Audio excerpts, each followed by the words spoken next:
মারপেটের বায়ু আপন হয় না, এতে সন্দেহের কিছু নাই। এটা তো বাপের ভাই ছাড়া দেখলেই বোঝা যায়। ভদ্রতা একবার, দুইবার, তিনবার দেখাবেন। তারপর যখন দেখবেন আপনার ভদ্রতাকে তারা দুর্বলতা ভেবে আঘাত করতে শুরু করেছে, তখন আপনার ভদ্রতাকে পকেটে রেখে তাকে তার ভাষায় জবাব বুঝিয়ে দিবেন।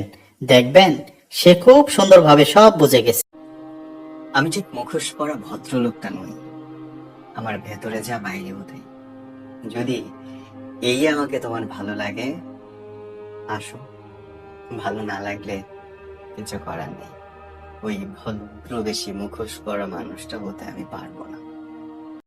দেখেন, পেছনে কে কি বললো কিছু যায় আসে না, নিজের সামনে এসে কিছু বলার সাহস নাই, এটাই যথেষ্ট। বর্তমান সমাজে এটা হচ্ছে সবচেয়ে বড় বাস্তব। প্রত্যেকে প্রত্যেকের নামে খারাপ কথা বলে, পেছনে বলছে বলুক, আপনার কি? আপনি কাজ করে এগিয়ে যান।